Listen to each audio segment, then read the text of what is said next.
তো গিরি গেছিল আজকে মোবাইল হাতের থেকে বইটা আল্লাহ বাঁচাইছে। তুই জানি বই রয়েছে ধরতে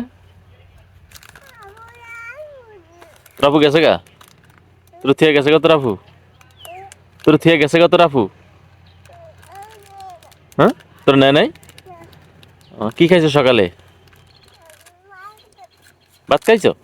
আসসালামু আলাইকুম। নতুন একটা ভিডিওতে সবাইকে স্বাগতম। তো আজকে যাচ্ছি আমাদের জমি রোপণের জন্য যে ধানের চারা উঠাবে সেগুলা আনার জন্য যাইতেছি, এবং আপনারা সাথে থাকুন। আপনাদেরকেও দেখাবো যে আজকে কোথায় থেকে আমরা এই ধানের চারাগুলো সংগ্রহ করি। তবে প্রতি বছরই এই জায়গাটাতে যাওয়ার সময় এরকম একটা বাঁশ আর সাথে একটা ছোট গাছ দিয়ে রাখি, যাতে মানুষ সব সময় আসা যাওয়া করতে পারে। এই যে দেখুন। আর এই গত কয়েকদিন আসলে এই খালে পানি থাকাতে এখান দিয়ে আসা যাওয়া হয় নাই। তবে এখন যেহেতু শুকনা, দেখুন খাল একদম পুরা শুকনা, তো এখন আসলে প্রায় দুই তিন মাস আসলে এই পথ দিয়ে আমাদের আসা যাওয়া করতে হবে। আর আমাদের যেহেতু গরু আছে, সেই গরুর জন্য আমরা ঘাসের বোঝা নিয়ে এই এই রাস্তাটা দিয়ে বা এই ক্ষেতের ডেঙ্গা দিয়ে আমরা আসি। তো আজকে যাইতেছি এই পথ দিয়েই। তো গেছিল আজকে মোবাইল হাতের থেকে বইটা আল্লাহ বাঁচাইছে।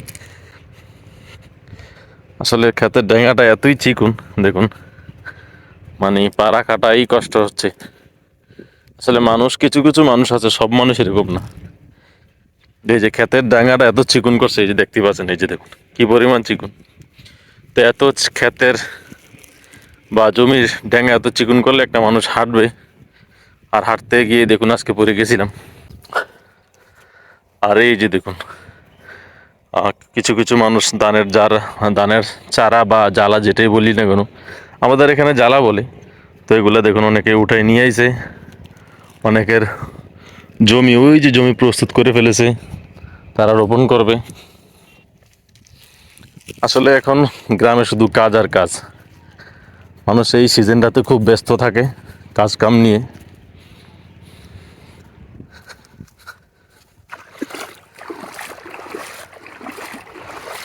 তবে আমাদের বাড়ি থেকে শর্টকাটে আসতে হয়, মানে শর্টকাটে ধানের চারাগুলো উঠাবে সেখানে যেতে হলে, বা আমাদের সেই যেই চক আছে বেরিবাদের বাইরে, ওইখানে যেতে হলে এই শর্ট রাস্তা দিয়েই, এই রাস্তাটাতে গেলে, এই যে এই রাস্তাটাতে গেলে অনেক শর্ট হয়, সেই জন্য আমরা এখান দিয়ে আসি আর কি।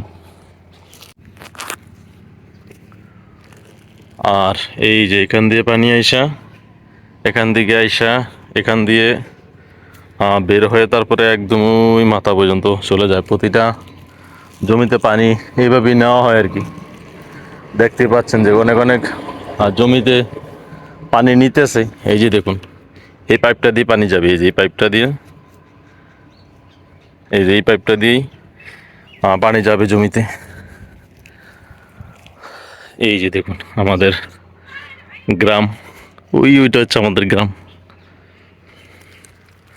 আর এই রাস্তাটা দিয়েই আমি এখন যে রাস্তাটা যাইতেছি, এই রাস্তাটা দিয়ে আসলে যখন ঠেলা গাড়ি নিয়ে আসবো বা কোনো গাড়ি নিয়ে আমরা বাড়ির দিকে যাই, তখন এই রাস্তাটা দিয়ে আসি।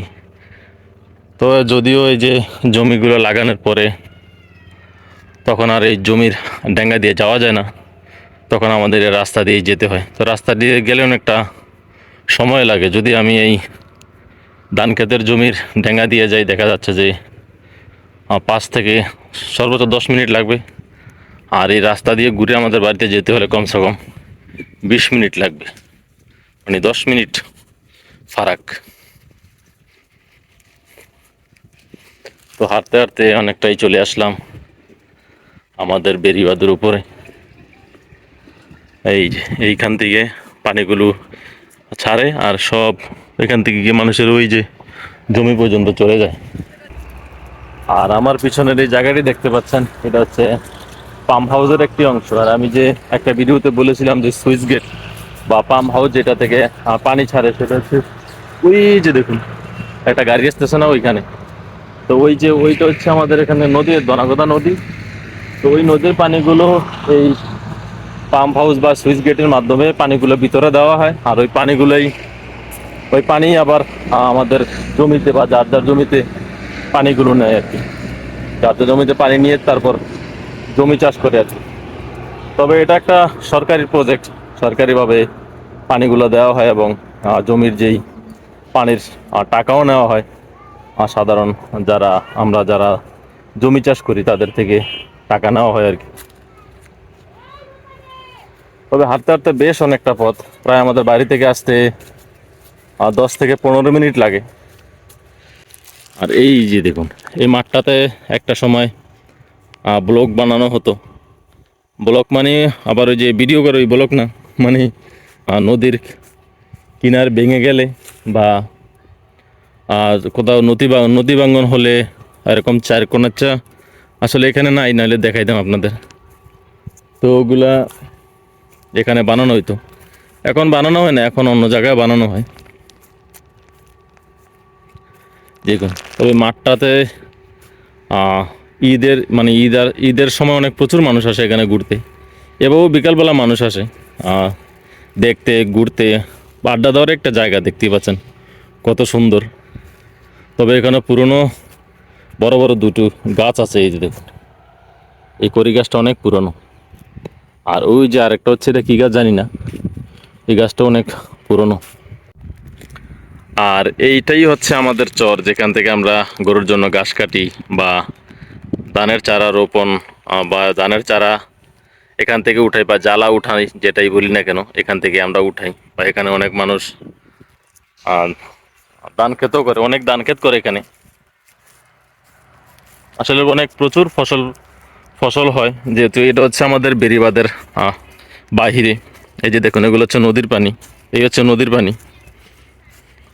এখানে অনেক ফসল করা হয়, আলু ক্ষেত, ভুট্টা ক্ষেত, বাদাম ক্ষেত, তারপরে হচ্ছে মানে নানা জাতের ফসল ফলাদি এখানে ফলানো হয়। এই যে দেখুন, এগুলো হচ্ছে বাদাম গাছ, এই যে দেখাই দিয়েছি খুব কাছের থেকে। এই যে দেখুন, এগুলো হচ্ছে বাদাম গাছ, আর সামনে হচ্ছে আলু ক্ষেত দেখাই দিয়েছি। আর এই যে গাছগুলো, এগুলো গরুর জন্য কেটে নেওয়া হয়। এই যে দেখুন, ধান ক্ষেত করছে। আসলে যাদের সুবিধা মতো জমি আছে বা পানি নেওয়ার মতো বা চাষ করার মতো জমি আছে, তারা এখানে ধান ক্ষেত করে। তবে আমাদের জমিগুলো ওই যে ওই মাথায় অনেক উঁচু, সেখানে আসলে ধান ক্ষেত করা সম্ভব না। আর এই যে দেখুন, পুরো চক জুড়ে আলু ক্ষেত। এই যে দেখুন, এখনো বড় হয় নাই, বড় হইতে আরো সময় লাগবে। মনে হয় এখন বয়স চলে, মনে হয় গাছগুলোর যে লাগানো হয়েছে আলু, প্রায় 20 থেকে 25 দিন হবে। এই যে দেখুন, এগুলো সব আলু ক্ষেত। আর এটা হচ্ছে বাদাম ক্ষেত, আর বাদাম ক্ষেতের পরেই লাগানো হয়েছে আবার ভুট্টা ক্ষেত। মানে আমি বললাম যে এক কথায়, মানে পুরো চক জুড়ে সব ফসল করা হয়েছে। আর এখন তো দুপুরবেলা মানুষ বেশিরভাগ মানুষই চলে যায়, কারণ এখানে আমাদের এই চকে বেশিরভাগ বদলা দিয়ে কাজ করানো হয়। তো বদলারা 8টার দিকে আসে আর 1টা বাজে চলে যায়। তো সেই জন্য আসলে মানুষ কম দেখা যাইতেছে। তবে এই বছরের ভিতরে আমি আজকেই প্রথমে আমাদের এই চরে আসলাম। আমি আসারও কারণ হচ্ছে যে আমার একটু ব্যাক পেইন ছিল আর কি, সেই জন্য আসলে আসতে পারিনি এতদিন। তবে এখন সচরাচরই আসা হবে। আর বেশি আসা হয় না, যে আমার আব্বা আছে, উনি বেশিরভাগই আসে, তো ওনাকে অনেকটা সাহায্য করার সময় আমি আসি। দেখতেই পাচ্ছেন যে মানুষ কাজ করতেছে। আর এই জায়গাটা দিয়েই আমাদেরকে যেতে হয়। তবে এখন জোয়ার লাগলে, এই দেখুন জোয়ারে কতটুক পানি ওঠে, ওই পর্যন্ত পানি উঠে যায়। আর এখন বাটা তো তাই একটু শুকনো, নাহলে মাজার উপরে পানি থাকে সবসময় এই জায়গাটা। আসলে ভালোই লাগছে, মন চাচ্ছে এই যে এখন গোসল করে ফেলি এই জায়গাটাতে। দেখুন, দেখতেই পাচ্ছেন যে কত সুন্দর লাগছে দেখতে। এই যে দূরে দেখুন কিছু মানুষ দেখা যাইতেছে, তারা ধানের চারা বা ধানের জ্বালা যেটাই বলি না কেন, আসলে আমি বারবার জ্বালা বললে অনেকে বুঝবেন না, সেজন্য ধানের চারা প্লাস জ্বালা বলতেছি, তো সেগুলা উঠাইতেছে। আর দেখুন যে কত বড় বড় ঘাস, এগুলা গরুর জন্য কাটবে। এই যে দেখুন কত বড় বড় ঘাস, এগুলা গরুকে খাওয়ানোর জন্য কাটতেছে। আর এই হচ্ছে ধানের চারা বা জ্বালা। এই যে এখানে দেখাইতেছি আপনাদের, এই যে দেখুন এগুলো হচ্ছে ধানের চারা, এগুলো নিয়েই লাগানো হবে জমিতে। এই যে দেখুন এগুলো উঠায় নিছে, এই যে দেখুন খালি জায়গা, এখান থেকে উঠে নিছে বদলা দিয়ে জমির জন্য। না না, তবে আমাদের এই চোখে বর্ষাকালে এই চকটা মানে তলানো থাকে, কারণ আমি বর্ষাকালে এই চকটায় প্রায় 8 থেকে 10 ফুট পানি থাকে চকটার উপরে। এই যে দেখতে পাচ্ছেন যে যেখানে তাকাবেন শুধু ঘাস খেত আর ঘাস খেত। এই যে কত বড় বড় ঘাস, এগুলো সব গরুকে খাওয়ানোর জন্য রাখছে মানুষ। আর ওই যে দেখুন ধানের মানে জ্বালা উঠাইতেছে, ধানের চারা। সবাই ব্যস্ত এখন, সবাই কাজ কাম নিয়ে ব্যস্ত। এই যে দেখুন পুরো চকটা জুড়ে দেখুন কোথাও কোনো সর্ষে ক্ষেত নেই। দেখুন বেশিরভাগই ঘাস ক্ষেত, আর হচ্ছে আলু ক্ষেত, আর হচ্ছে বাদাম ক্ষেত আর ভুট্টা ক্ষেত। আর এইখানে শুধু একজন সরিষা করছে। এই যে দেখুন শুধু পুরো জমিতে সরষা করছে। দেখুন আসলে দেখতে কতটা ভালো লাগতেছে একবার দেখুন।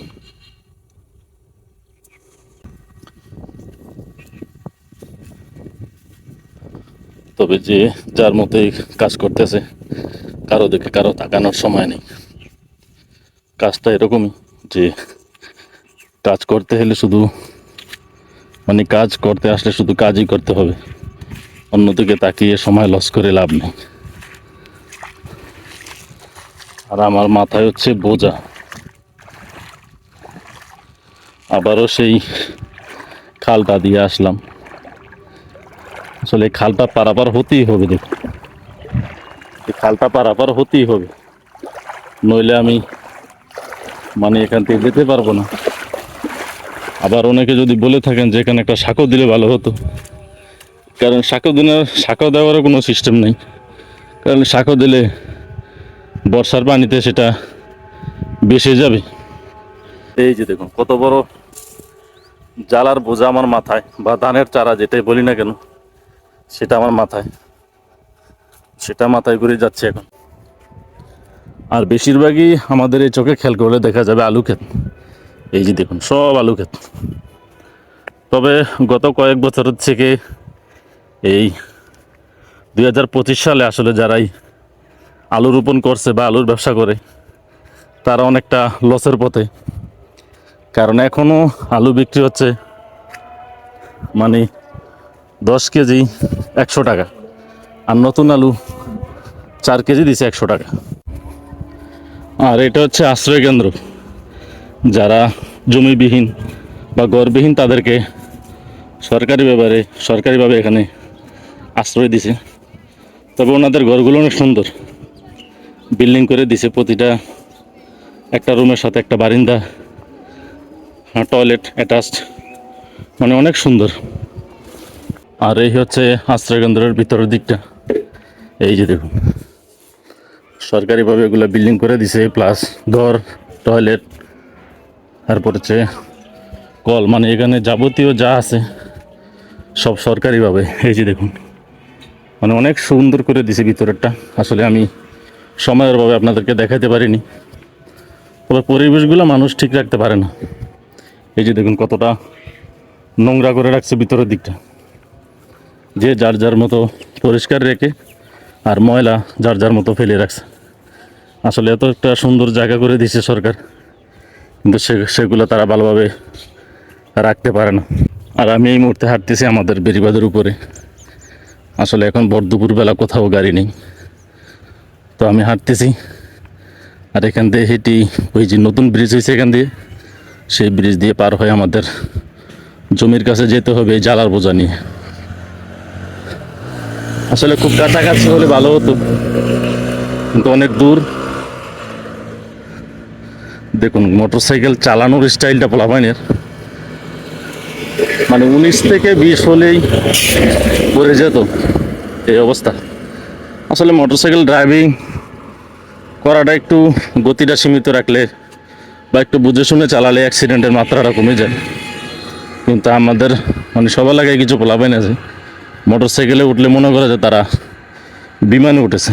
আর এই ব্রিজটা বেশ কয়েকদিন আগে করা হয়েছে, তবে আগে এখানে সাঁকো ছিল, তবে ব্রিজটা করাতে আমাদের অনেকটা উপকার হয়েছে।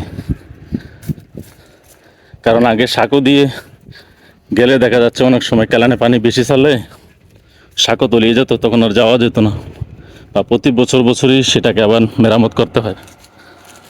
তো সেই জন্য আর কি এখানে ব্রিজ করে দিছে, তো ভালো হয়েছে আসলে গ্রামের মানুষের যাতায়াতের জন্য। খেলা নেই, একটু পরে পোলাপাইন গোসল করতে আসবে, প্রচুর মানুষ আসবে এখানে গোসল করতে। আর আরে বাবা, কত অনেক খারাপ জায়গা, এখান দিয়ে নামাটা অনেকটা কষ্টকর। দেখুন কি পরিমাণ খারাপ, একবার চিন্তা করা যায়, একবার পড়লে ঘুরিয়ে ডাইরেক্ট যাবো গা, মানে চলে যাবো পুষ্কুনিতে। প্ল্যান দিয়ে পানি যাইতেছে জমিতে, আর ওই যে কিছু মানুষ তাদের জমির ডেঙ্গা মেরামত করতেছে, মানে আগাছাগুলো পরিষ্কার করে দিচ্ছে যাতে পরবর্তীতে জমিতে না দেখা যায়। তো আমাকে এই মাঝখান দিয়ে হেঁটে যেতে হবে। আল্লাহু আকবার।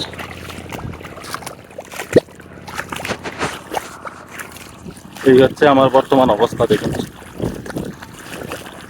মানে মাথায় পোজা করে লুঙ্গি হাতে নিয়ে হাঁটতেছি জমির মধ্যে। আর অনেক জমি তো দেখি মানে লাগাই ফেলছে।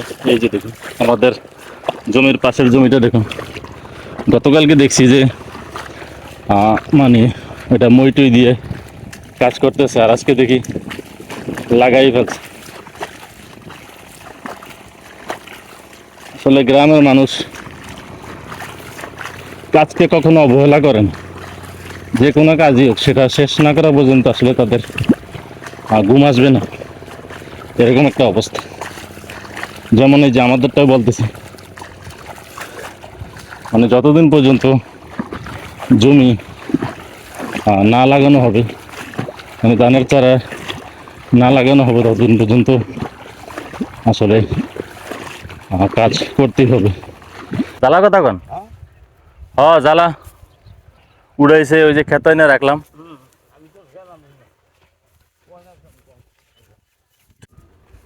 আচ্ছা, তোমরা তোমার ডাকে হ্যাঁ কে দৌড়তে তাড়াতাড়ি তোর আম্মু ডাকে।